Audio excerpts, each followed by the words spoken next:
He told the crowd not to touch the glass, not because it was fragile, but because it wasn't enough. He warned them gently, like someone who'd seen what could happen when curiosity got too close to something that hated to be seen. He smiled. When people laughed, he always did. And that night, after the show, he walked back to his hotel room alone, just like always. No signs of fear, no complaints, no hesitation. Then, sometime between 3:12 and 3:14 in the morning, his phone called 911. There was no voice, just a sound, hissing like wind through broken teeth, and under it, faint and almost playful, the whisper of a child saying 3 words: "Don't. Lock me." By morning, Dan Rivera, Army veteran, lifelong skeptic, and lead investigator for the Annabelle tour, was found dead. Not attacked, not moved, just dead. Eyes open, jaw clenched. One hand on his chest like something had touched him from the inside out.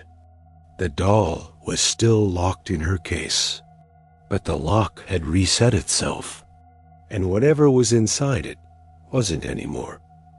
Dan Rivera wasn't the kind of man who chased shadows or made money off fear, because for nearly 20 years he had treated the paranormal not like something to exploit, but like something to contain, something to study, but never challenge.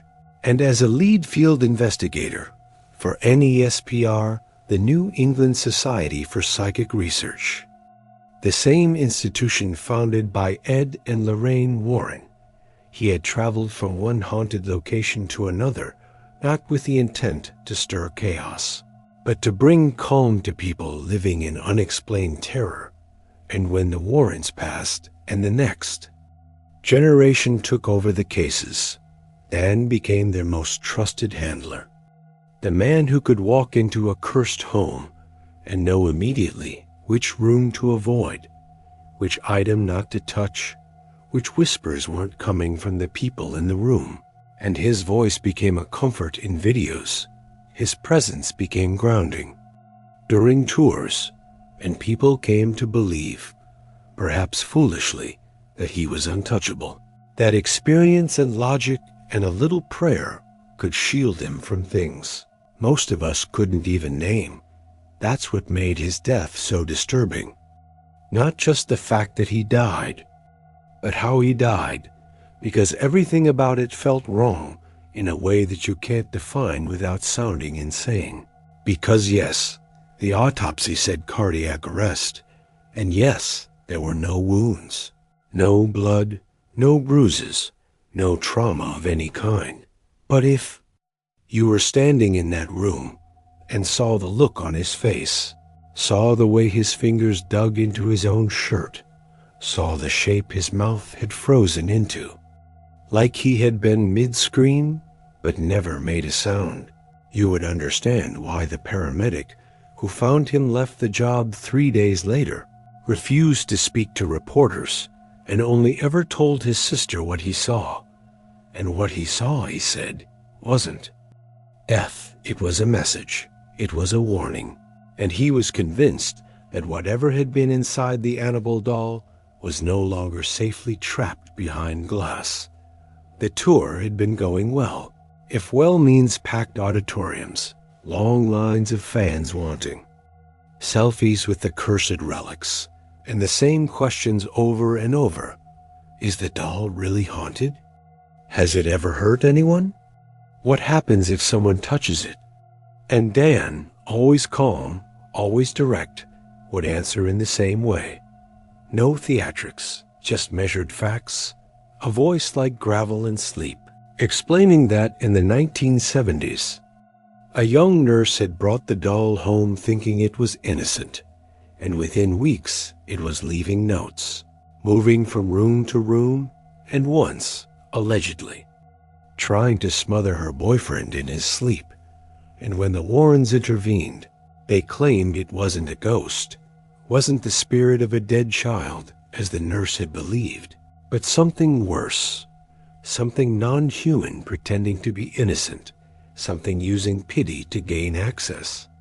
And once it was in, it wanted more than attention. It wanted submission.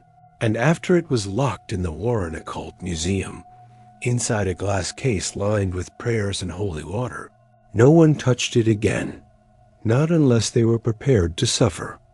On July 13th, the tour reached Gettysburg, a town already soaked in death, a place that breathes history and blood and sorrow, where cannons once split bone and the ground still echoes with boots no one's wearing. And that night, Dan stood beside the Annabelle case in the ballroom of a colonial-era hotel with its own ghost stories, its own silent guests, and he gave his usual talk, answered questions, and took a moment alone with the doll while the team cleaned up. And one witness, a woman named Jenna, later claimed that she saw him staring into the glass long after. The room was empty, not blinking, just standing there in total stillness, as if listening to something. And when she nervously joked, "She's not talking back, is she?" He didn't smile, didn't even flinch. He just said, "She's not in there anymore," and walked out. He went to bed shortly after midnight, his phone activity showing one last message to a colleague, something about rescheduling a podcast interview, then nothing. No texts, no calls, no alarms, until 3:13 a.m., when a 911 call was placed automatically from his locked phone. And according to dispatch records, there was no voice on the line, just static, broken up by what sounded like a child's whisper, repeating one phrase, "Don't lock me," 3 times in a row before the line went dead. And when responders traced the call, they assumed it was a prank or a misdial. But the address was real, and when they knocked, no one answered, and by morning, Dan was dead. The Annabelle case had not been opened, but something stranger happened. The digital locking mechanism, which was synced to NESPR's security servers, and required a 4-digit rotating code known only to 2 staff members, had reset itself to factory default at exactly 3:13 a.m., erasing its internal log in the process. And when the doll was checked, it was sitting just as it had the night before, unchanged, unmoved, staring through stitched black eyes at nothing. But somehow, even the most skeptical members of the team said the temperature in the case was lower than it should have been.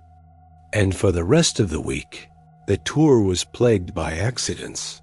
Lights failing during Annabelle segments, cases cracking spontaneously, equipment failing, and 2 other team members falling violently ill despite no signs of infection. NESPR released a statement calling Dan's death a tragedy unrelated to the tour, calling it a personal health issue, and asking the public to respect his family's privacy. But those closest to the case, especially the ones who had been with the doll that night, began to distance themselves, refusing interviews, canceling future events. And one technician reportedly quit after claiming that the audio from the 911 call kept playing by itself on his computer every night at exactly 3:13 a.m., even after deleting it, even after unplugging the hard drive entirely. To this day, no official connection has been made between Annabelle and the death of Dan Rivera. No evidence beyond atmosphere and coincidence, no proof beyond instinct and dread. But those who were there will tell you, when he looked into that glass, he saw something looking back. And when the doll went back into the crate, whatever it was didn't go with her. And now, somewhere between what we believe and what we fear, something is still whispering, still asking not to be locked away again.